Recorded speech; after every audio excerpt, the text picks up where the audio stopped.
6 years ago, shortly after I had announced I was running for assembly, a well-meaning Muslim uncle pulled me aside. He smiled softly and looked at me with care. In a quiet voice, he told me I did not have to tell people I was Muslim. His eyes kind, his beard proud, and his face heavy with the implication of the unsaid. I had not learned the lesson that he had been taught, time and again. It is the lesson that safety could only be found in the shadows of our city, that it is in those shadows alone where Muslims could embrace the fullness of our own identities, and that if we are to emerge from them, then it is in those shadows where we must leave our faith.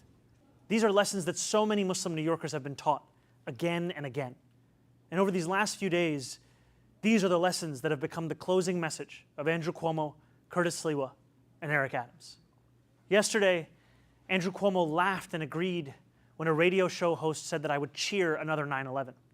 Yesterday, Eric Adams said that we can't let our city become Europe.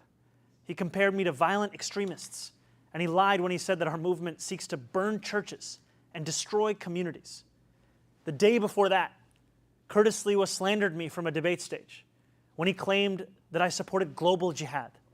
And every day, Super PAC ads imply that I am a terrorist or mock the way I eat, push polls that ask New Yorkers questions like whether they support invented proposals to make halal mandatory, or political cartoons that represent my candidacy as an airplane hurtling towards the World Trade Center.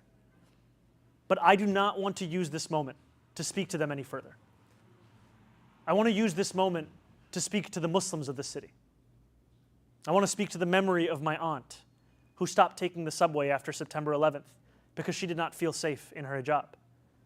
I want to speak to the Muslim city worker, whether they teach in our schools or walk the beat for the NYPD.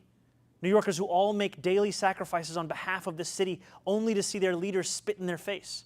I want to speak to every child who grows up in New York marked as the other, who is randomly selected in a way that rarely feels random, who feels that they carry a stain that can never quite be cleaned. Growing up in the shadow of 9/11, I have known what it means to live with an undercurrent of suspicion. I will always remember the disdain I faced, the way my name could immediately become Muhammad, and how I could return to my city only to be asked in a double-mirrored room at the airport if I had any plan of attacking it. And since I was very young, I have known that I was spared the worst of it. I was never pressured to be an informant like a classmate of mine. I have never had the word terrorist spray painted on my garage as one of my staff had to endure. My mosque has never been set on fire. To be Muslim in New York is to expect indignity. But indignity does not make us distinct. There are many New Yorkers who face it. It is the tolerance of that indignity that does. Since I announced my candidacy for mayor 1 year ago yesterday, I've sought to be the candidate fighting for everyday New Yorkers, not simply the Muslim candidate.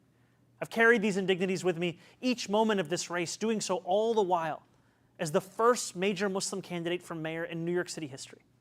I thought that if I could build a campaign of universality, I could define myself as the leader I aspire to be, one representing every New Yorker, no matter their skin color or religion. I thought if I worked hard enough, it would allow me to be that leader. And I thought that if I behaved well enough or bit my tongue enough in the face of racist, baseless attacks while returning back to my central message, it would allow me to be more than just my faith. I was wrong. No amount of redirection is ever enough. In doing this, I have told the wide-eyed young boy in Jackson Heights or the first-time voter in Parkchester that they too should remain in the shadows. I am becoming that same uncle who took me aside. No more. The dream of every Muslim is simply to be treated the same as any other New Yorker. And yet for too long we have been told to ask for less than that and to be satisfied with whatever little we receive. No more. For as long as we have lived, we have known that no matter what anyone says, there are still certain forms of hate acceptable in this city today.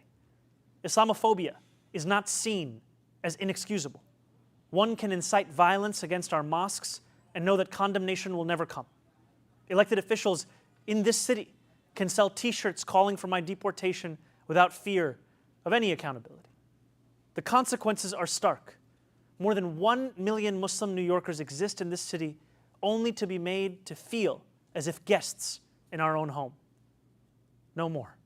We stand on the precipice of an election, but that is not what today is about. We know that in less than 2 weeks, we will say goodbye to a disgraced former governor and our current indicted mayor. The bigger question is whether we are willing to say goodbye to something much larger.